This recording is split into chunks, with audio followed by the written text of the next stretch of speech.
Hi everyone, how are you all? I hope you all be doing well. So today I will start with some sentences. We will do it in Hindi as well as in English. Means हम कुछ sentences करेंगे जो हम daily use में बात करते हैं उसको इंग्लिश में कैसे बोलते हैं at the same time how to translate it into Hindi उसे हिंदी में हम कैसे बनाएंगे और बहुत कॉमन है इसके साथ साथ आप इसमें नए शब्द भी सीखेंगे तो दैट मीन्स आप एक वाक्य तो पढ़ रहे हैं उसको ट्रांसलेट करने का at the same time you will learn new vocab as well आपको नए शब्द भी आएंगे जिनको नहीं आते हैं so without doing any delay let's begin with the topic आप जैसे हम डे टू डे लाइफ में बोलते हैं कुछ तो गड़बड़ है जैसे आपको लगेगी यहाँ तो भाई पता नहीं कोई भी चीज है जैसे कोई बात ही है कुछ ही है आपको लगे भाई यहाँ मुझे लग रहा है कुछ गड़बड़ चल रहा है हमें समझ में नहीं आ रहा यहाँ कॉन्स्पिरेसी है क्या है ये जगह हमें समझ में नहीं आ रही इन एनी सेंस अगर आप बोलते हो यहाँ कुछ तो गड़बड़ है तो कुछ तो गड़बड़ है कि अंग्रेजी क्या बनेगी ये देखिए हम दैनिक जीवन में हर रोज हम इस चीज को बोलते हैं बट ऑन द स्पॉट अगर एकदम बोला जाए कुछ तो गड़बड़ है कि अंग्रेजी क्या है तो most of the people will think कुछ तो गड़बड़ है क्या है लेट्स फ्रेम द सेंटेंस एक तुरंत हमें सेंटेंस नहीं आता है क्यों क्योंकि हमें उसकी वोकैब नहीं पता है हमें पता नहीं है इसको बोलना कैसे है तो जब हमें बोलना नहीं आता तो हम बोल नहीं पाते तो इसलिए आपको ऐसे ही जो सेंटेंसेस हैं मैं आपको बता रही हूँ आपको as it is you have to learn आपको मगअप नहीं करना है टू बी वेरी ऑनेस्ट क्योंकि मैं हर एक सेंटेंस को आपको एक्सप्लेन करती जाऊंगी so no need to mug up mug up मतलब रटना आपको रटना नहीं है अंग्रेजी एक लैंग्वेज है you don't have to mug up you just have to understand एक भाषा है वो सीखनी है आपने right or at the same time if you want to speak fluently or even if you want to speak in English you have to speak आपको बोलना पड़ेगा जितना ज़्यादा आप इंग्लिश में बोलोगे उतना ज़्यादा वो आपके टंग में आएगी उतना ज़्यादा आप ओपनली बोल पाओगे सो देखते हैं पहला सेंटेंस से मैंने कहा कुछ तो गड़बड़ है गड़बड़ का मतलब इंग्लिश में है रॉन्ग कुछ तो का मतलब है समथिंग और है का मतलब है is something is wrong something is wrong there वहां कुछ तो गड़बड़ है something is wrong there clear हुआ होगा आपको कुछ तो की हिंदी है समथिंग इंग्लिश सॉरी गड़बड़ की इंग्लिश है रॉन्ग है की इंग्लिश है इज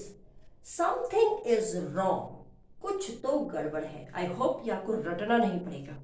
नेक्स्ट सेंटेंस मेरी सांस फूल गई है फॉर एग्जाम्पल जैसे आप भाग भाग के जा रहे हो आपको हाफ नहीं आ रही है तो आपने बोला अरे भैया मुझसे नहीं दौड़ा जाएगा मेरी सांस फूल रही है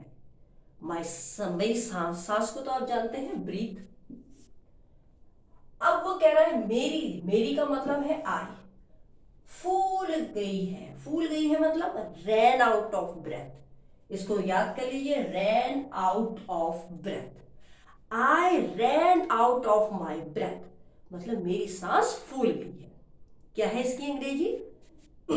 आई ran out of breath breath का मतलब होता है सांस रैन आउट का मतलब होता है सांस फूल गई है फूलना आई मतलब मेरी तो I ran out of breath I think it's clear moving on to the next बाद में पछताना मत जैसे कोई गलती हो जाए किसी से या लगे कि अरे यार मैंने वहां चले जाना था मैंने क्यों मना किया होगा मेरे को टूर में अगर कहीं घुमाने ले जा रहे थे पिकनिक में जा रहे थे और आपने रिफ्यूज कर दिया तो आपको लगेगा या कोई पार्टी में जा रहे थे आपने मना कर दिया फिर बाद में आपको लगेगा अरे मेरे को तो पछतावा हो रहा है मुझे आना चाहिए था पछतावा पछतावे की अंग्रेजी है रिग्रेट मत डोंट बाद में को कहते हैं लेटर बाद में लेटर पछताना रिग्रेट REGRET रिग्रेट नहीं डोंट या डू नॉट तो इसकी अंग्रेजी बन गई मैंने बोला बाद में पछताना मत बाद में मत पछताना don't regret later don't regret later बाद में मत पछताना जैसे तुम भाई ये काम अभी आप सभी को मैं अगर बोलूं कि आप अंग्रेजी आज ही सीखिए, डोंट मिस योर क्लास, बाद में पछताना मत। So take your class regularly, don't regret later. I think it's clear to everyone. Next, मेरा पेट भरा हुआ है। सपोज आपको कोई इनवाइट करे खाने पे और आप already you have taken your meal और आप साथ में गए हो किसी के साथ और आपका पेट भरा हुआ है, आप अब नहीं खा सकते, और तो आप क्या बोलोगे? मेरा पेट भरा हुआ है की अंग्रेजी क्या है? ये तो डे टू डे लाइफ में हम रोज ही बोलते हैं। मेरा पेट भरा हुआ है, भरा, फुल।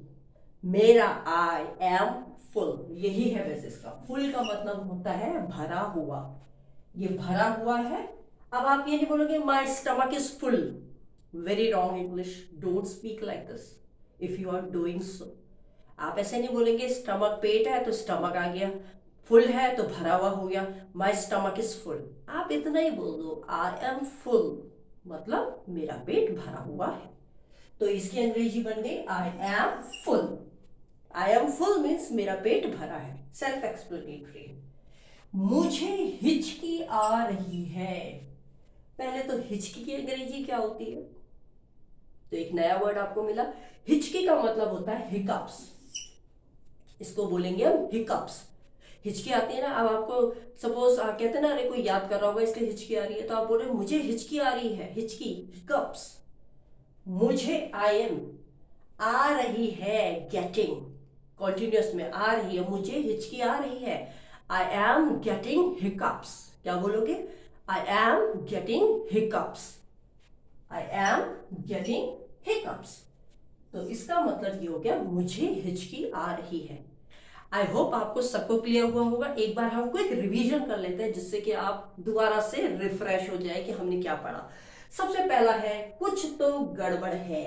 Something is wrong.